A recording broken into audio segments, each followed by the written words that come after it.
Uncle আমাকে একটা 5 টাকা দামের রুটি দেন। কিরে তুই চাঁদের দেশে থাকস, 5 টাকা দিয়ে আইছিস রুটি খাইতে? আঙ্কেল আমার কাছে 5টা টাকাই আছে, একটা রুটি দেন। এই শোন, সকাল সকাল আমারে বিরক্ত করিস না। এই 5 টাকা দিয়ে 1 গ্লাস পানি পাবি, নিলে নে না নিলে জাগা। আইছে 5 টাকা দিয়ে রুটি খাইতে। আঙ্কেল আমাকে একটা রুটি দেন না। আঙ্কেল তাহলে আমাকে 1 গ্লাস পানি দেন। আচ্ছা দে, টাকা দে, তোর আমি পানি দিতাছি। এই যে নাও পানি। এ ভাই, আমাকে 2টা রুটি দিয়েন তো। আচ্ছা ভাই ঠিক আছে, আমি দিতাছি। ভাই রুটির সাথে 2টা চাও দিয়েন। এই যে ভাই নেন আপনাদের রুটি।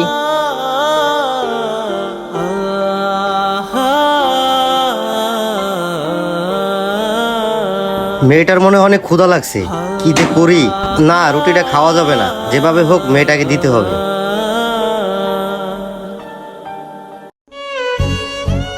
হ্যালো বাবা। ও তাই, আচ্ছা ঠিক আছে, আমি এখনই আসতাছি। মুক্তার, আমার বাবা তো আমার জন্য বাইক কিনছে, চল আজকে 2 বন্ধু মিলা সারাদিন বাইক নিয়ে ঘুরবো। আম্মু, আম্মু, তুমি যদি মনে কিছু না করো তাহলে তুমি আমাদের রুটি 2টা খাও। আমাদের জরুরি একটা কাজ পড়ছে তো আমাদের যাইতে হবে। আম্মু তুমি নাও, চল। আল্লাহ আমার পেটে তো অনেক খিদা ছিল, 5টা টাকা দিয়ে মাত্র 1 গ্লাস পানি কিনলাম, আর আঙ্কেলরা আমাকে রুটি খাইতে দিল। আল্লাহ তুমি আঙ্কেলদেরকে সবসময় ভালো রাখো, তাদের বিপদ আপদ থেকে রক্ষা করো।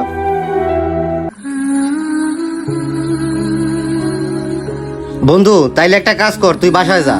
কিরে বন্ধু, বাইক কিনতে না কিনতে পোল্ট্রি নিয়ে নিলি? তুই না একটু আগে বললি তোর বাইক দিয়ে সারাদিন আমারে ঘোরাবি, আর সবচেয়ে বড় কথা তুই তো আমার রুটিটা খাইতেও দিলি না।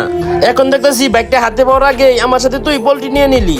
আসলে বন্ধু তুই বিষয়টা যেমনটা ভাবতাছো, আসলে বিষয়টা তেমন না। বন্ধু তুই তো জানিস আমাদের ফ্যামিলির অবস্থাটা, আমরা তো ঠিক মতো 2 বেলা খাইতেও পারি না। এর ভিতরে আমার বাবা কিভাবে আমাকে বাইক কিনে দিবে?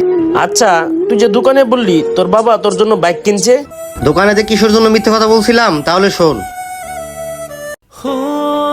আমার কাছে তো আছেই মাত্র 5 টাকা, এই 5 টাকা দিয়ে যে কি কিনে খাবো। আঙ্কেল আমাকে একটা 5 টাকা দামের রুটি দেন। এই আমি তোর জন্য কি ইতিমখানা খুলে বয়ে রইছি? তুই 5 টাকা নিয়ে আসলে তোরে আমি 5 টাকার রুটি দেবো? এই টোকাইয়ের বাচ্চা টোকাই, তুই আমার দোকান থেকে এখনই চলে যা। সকাল সকাল আমার মেজাজটা গরম করবি না, যা আমার দোকান থেকে চলে যা। এতটুকু একটা মেয়ে 5 টাকা নিয়ে আসছে রুটি কিনতে, জানেই তো সবাই 5 টাকা রুটি হয় না। কোথায় তে যে টোকাই মুখাই আমার দোকানের সামনে চলে আসছে। দোকানদারের কথাটা শুনেও খুব খারাপ লাগলো, দূর দূর করে তারাই দিতেছে মেয়েটাকে। 5 টাকা নিয়ে দোকানে দোকানে ঘুরতেছে।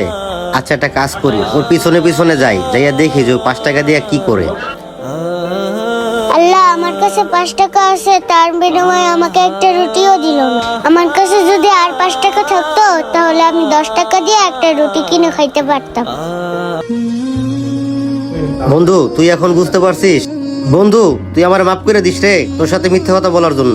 আরে বন্ধু এতে মাফ করার কি আছে? তুই যে কাজটা করছিস এই কাজটা শুনে আমার কাছে অনেক ভালো লাগছে, আর এটা একটা মহৎ কাজ। এই মহৎ কাজের জন্য এই ছোট বাচ্চাটার ক্ষুধার জ্বালা কিছু হলেও কমছে।